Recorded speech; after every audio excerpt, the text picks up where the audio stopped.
गरीब काली बहू के जादुई बाल।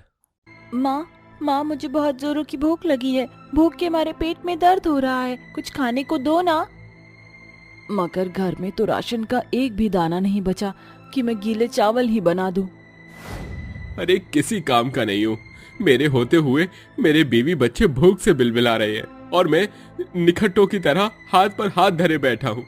जिंदगी से अच्छा तो मौत भली। मारे तेरे दुश्मन, ये सारा किया धरा इस काली चुड़ैल का है। जब से ये बहू बनकर आई है, इस चौखट के भीतर आई है, हमारे वारे न्यारे भाग्य भिक्कू के जैसे बदल गए। पता नहीं किस नक्षत्र में ये काली तुझे भाग गई। माँ, कावेरी को बहू बनाकर आए एक अरसा बीत गया, मगर आप आज भी इस बेचारी को उसके काले रंग के कारण कोसती रहती हो। अरे तो क्या करूं, जबरन शहद मिश्री समझकर चाटूं इसे। सच तो ये है कि इसका इस घर में होना मुझे खटकता है। रूप की धनी तो है ही नहीं, केश से भी कंगाल है। मैं तो कहती हूँ ये 4 बाल भी झड़ जाएं तो अच्छा पूरी तरह गंजी हो जाए। कावेरी की सास लीला देवी बहुत ही लालची किस्म की औरत थी, जो हर वक्त इसी ताक में रहती थी कि कहीं से कोई खजाना उसके हाथ लग जाए ताकि उसका जीवन सोने चांदी में कट सके। इस ख्वाब को पूरा करने के लिए उसने अपने बेटे को बलि का बकरा बनने का साध रखा था। मगर उसके सपने पर पानी तब फिर गया जब कुछ साल पहले महेश कावेरी से शादी करके घर आया और उसी पल चौखट पर खड़ी काली बहू को लीला ने अपनी नजरों पर चढ़ा लिया। और उस दिन से लेकर आज का दिन है, कावेरी के लाख करने के बावजूद वह सास को भाती नहीं। बेचारी काली बहू घर की बिगड़ी दिशा को देखकर फूट फूट कर रोने लगती है। तभी अचानक उसके सर के इर्द गिर्द एक खरी सुनहरी रोशनी चमक उठती है और अचानक ही उसके सर के 4 बाल घने लंबे सुनहरे बालों में बदल जाते हैं और उसका काला रंग गायब होने के साथ साथ गोरे रंग में बदल जाता है। ये कैसे हो गया? अचानक से मेरा कालापन गोरे रंग में कैसे बदल गया और मेरे सर पर सोने के बाल कैसे आ गए? अरे चुप कर झूठी, सच बता, तू कोई जादूगरनी तो नहीं? वाह माँ, तुम्हारे सोने के बाल तो बड़े ही सुंदर लग रहे हैं। मगर माँ के जादुई सोने के बालों से हमारी भूख तो नहीं मिट सकती ना गुड्डी। अपने बेटे की बातों में उमड़ा भूख का दर्द देखकर बहू की आंखों में ठहरे आंसू छलक पड़ते हैं। काश कि मैं अपने जादुई सुनहरे बाल से अपने बच्चों को खाना खिला सकती। बहू के ऐसा कहते ही उसके सुनहरे सोने के बालों से एक सोने का सिक्का खनकते हुए जमीन पर गिर जाता है, जिसे देखकर सभी की आंखें फटी की फटी रह जाती हैं। अरे ये बाल है कि जादू का जाल? ये सब कुछ तो मेरी समझ के बाहर होता जा रहा है। एक तो ये सोने के बाल और उसके अंदर से सोने का सिक्का। बहू अपने जादुई सोने के बालों का पुख्ता परिचय जानने के लिए उसे छू कर कहती है, ऐ मेरी जादुई सोने के बाल, अगर तुम वाकई सोने के हो तो इसी वक्त मुझे और सारे सोने के सिक्के दो। कावेरी के कहते ही उसके बालों से ढेरों सोने के सिक्के बरसने लगते हैं, जिससे घर का एक सिरा सोने के सिक्के से भर जाता है। ये देखकर सास खुशी से उछल पड़ती है और अपनी बहू के साथ मक्खनबाजी करती है। अरे वाह रे, मेरी कल की काली बहू, तूने तो कमाल ही कर दिया। बहू के जादुई सोने के बालों से बरसे सोने के सिक्कों को उठाते हुए सास गुनगुनाती है, सास का सपना मनी मनी, मैं मांगू सोना चांदी, मैं मांगू हीरे मोती, ये सारे मेरे काम के। बहू को अपने अंदर आए जादू की बात खाए जा रही थी, तभी अचानक उसकी आंखों के सामने वही बुढ़िया नाचने लगती है जो कुछ रोज पहले उसके घर आई थी। अरे कोई है इस बड़े घर में रहने वाला? मुझ बुढ़िया पर तरस खाओ, कुछ खाने को दे दो। अरे बूढ़ी अम्मा, जाओ जाकर किसी और का दरवाजा खटखटाओ। अरे यहाँ कोई भंडारा थोड़ी बट रहा है, पता नहीं आ जाते हैं कहाँ कहाँ से मुंह उठाकर। लीला उस बुढ़िया को चौखट से भगाकर भीतर चली जाती है। तभी बहू, जो अभी खाने की थाली पर बैठी ही थी, बुढ़िया को रोकती है। अरे जरा ठहरो अम्मा, माफ करना, वो मेरी सास जरा सख्त रवैया की हैं, मगर मैंने अभी ये खाना जूठा नहीं किया है, आप ये खा लो। बुढ़िया चौखट पर ही बैठकर वह खाना खाने लगती है। उस कुछ ही पलों में दोनों के दरमियां जैसा गहरा संबंध बन जाता है।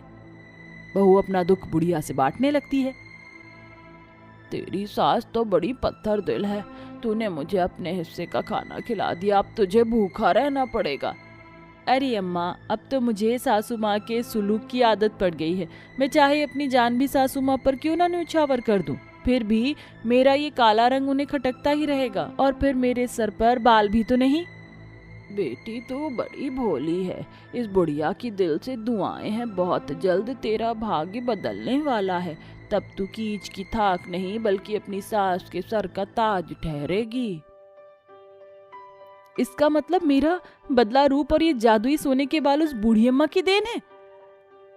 गरीब बहू के जादुई सोने के बालों से उसके घर पर छाई गरीबी खत्म हो जाती है। राजू और गुड्डी अच्छे स्कूल में पढ़ने लगते हैं।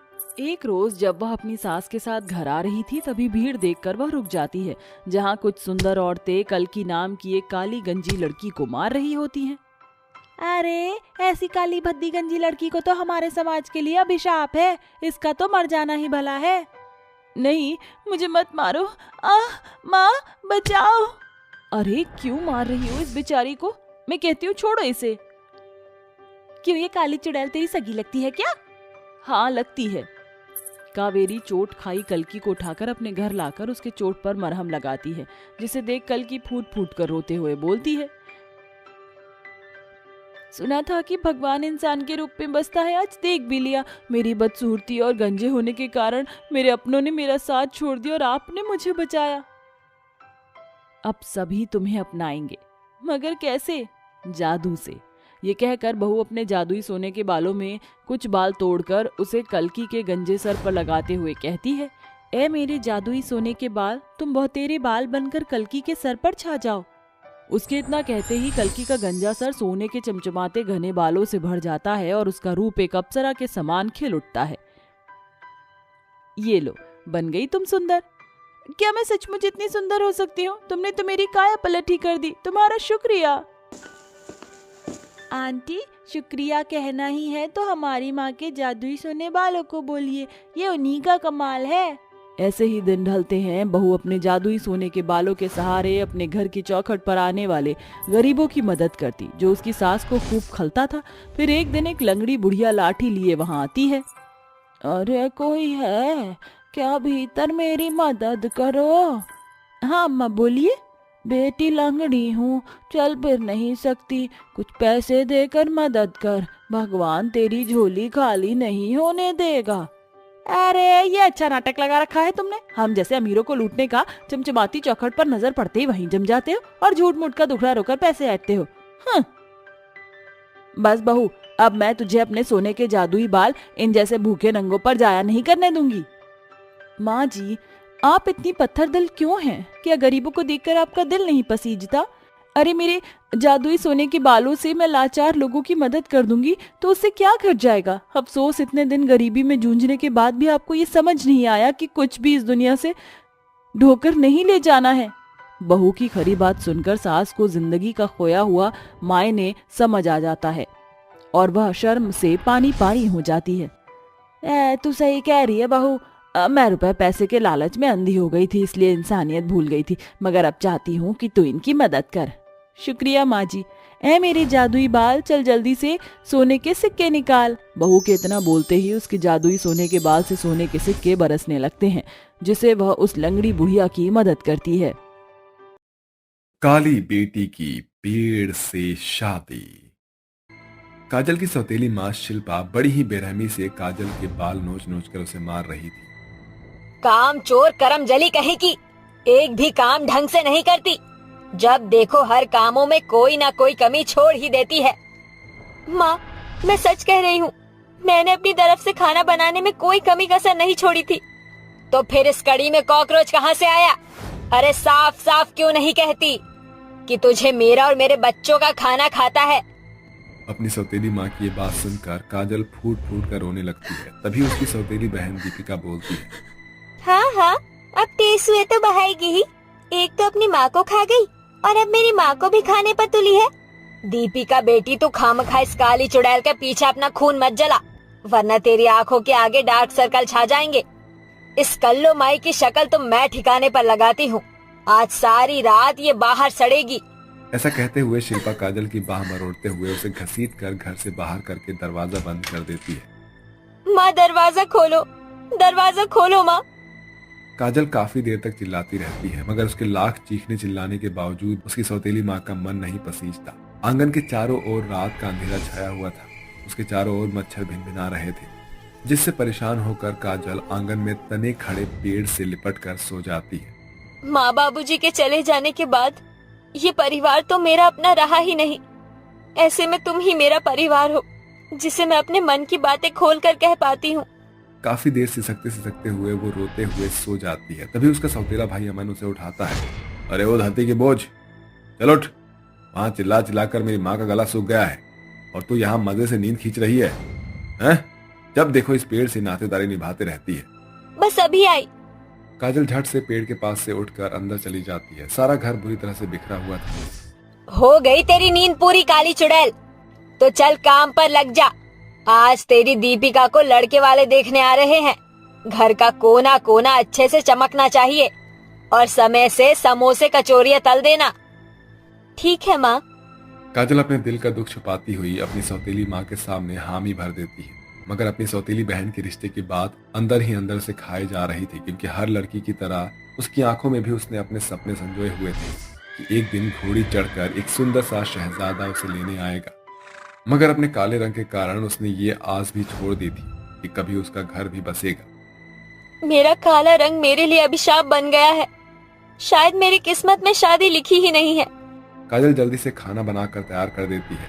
तभी लड़के वाले वहां पहुंच जाते हैं। तभी शिल्पा आंख तड़ेरते हुए बोलती है, अरे अब क्या मेहमान नवाजी करने का मुहूर्त निकलवाना पड़ेगा? मेहमानों को चाय नाश्ता परोस। जी।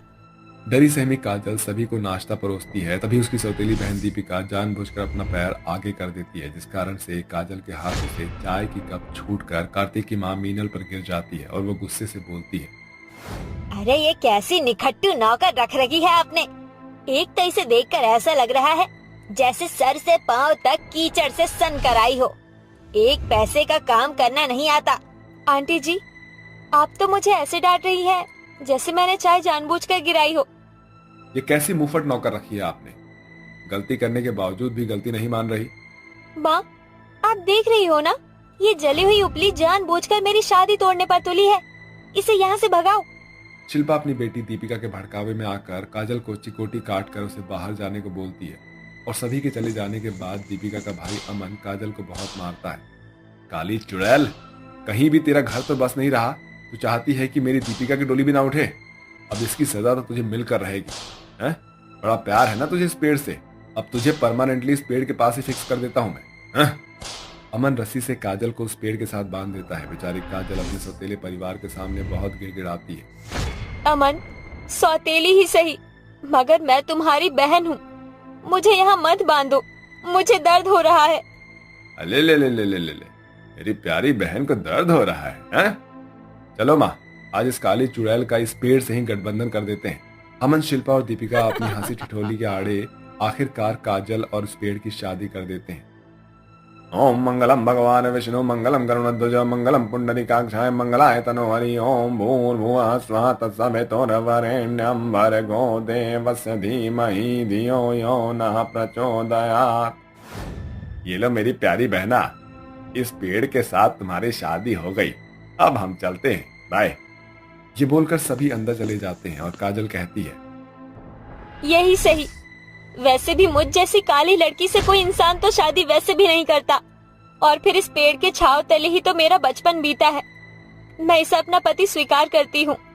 जैसे ही काजल पेड़ को अपना पति मान लेती है, पेड़ के अंदर से एक सुंदर सा राजकुमार बाहर निकलकर उसके सामने खड़ा हो जाता है। तुम कौन हो?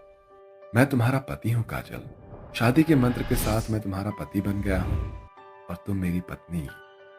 मगर मैं तो इतनी काली हूँ और तुम आसमान के खिले चांद की तरह हो, और तुम इस पेड़ में कैसे आए? बताता हूँ। स्वर्गलोक में राजा अंगद के स्वयंवर का खुशहाली भरा माहौल छाया हुआ था। इसमें से कोई भी मेरी अर्धांगिनी नहीं। मेरी आंखों ने जिसे देखा है वो यहाँ है ही नहीं। ये कहकर राजा अंगद अपनी पत्नी की तलाश में धरती पर चला जाता है और काफी दिन तक दर दर की ठोकर खाने के बाद मेरी चाहत मुझे तुम्हारे पास खींच लाई है। और मैंने जब इस पेड़ के प्रति तुम्हारी चाहत देखी तो मैंने इसके भीतर ही अपना बसेरा बना लिया। और मैंने जो भी दुख इस पेड़ से कहा वो तुमने सुना? हाँ काजल, अब चलो मेरे साथ। अब यहाँ तुम्हारी कोई कदर नहीं करता। वो हर रोज देखा है मैंने। जब इन लोगों ने तुम्हें सजा दी है तुम्हारी आंखों का एक एक आंसू मेरे दिल को भेदता है। मैं तुम्हें एक पल भी यहाँ नहीं रहने दूंगा। क्या तुम मेरी दुनिया में मेरे साथ चलोगी? मैं तुम्हें वहां बहुत खुश रखूंगा। दुनिया की सारी खुशियां तुम्हारे कदमों में लाकर रख दूंगा। ये सुनकर काजल फूट फूट कर रोने लगती है और बोलती है, मुझे इतना प्यार करने वाला पति मिलेगा, मैंने कभी सोचा भी नहीं था। मैं आपके साथ जाने के लिए तैयार हूँ। मुझे भी उस दुनिया में नहीं रहना जहाँ मेरा कोई अपना ना हो। मैं वहाँ अपना बसेरा चाहती हूँ जहाँ मुझे प्यार मिले। अब ये आंसू पोंछ लो काजल। वैसे तुम्हें उड़ने का शौक है ना? तो एक काम करता हूँ, मैं तुम्हें उड़ा कर ले चलता हूँ अपने लोग। तभी जादुई पति अपनी एक चुटकी बजाता है, जिससे एक घोड़े का रथ जिसके पंख लगे होते हैं वो उसके सामने प्रकट हो जाता है। फिर दोनों पति पत्नी उसमें चढ़कर बैठ जाते हैं और उड़ते हुए अपनी बनाई दुनिया में चले जाते हैं, जिसके बाद वो वहां खुशी खुशी रहने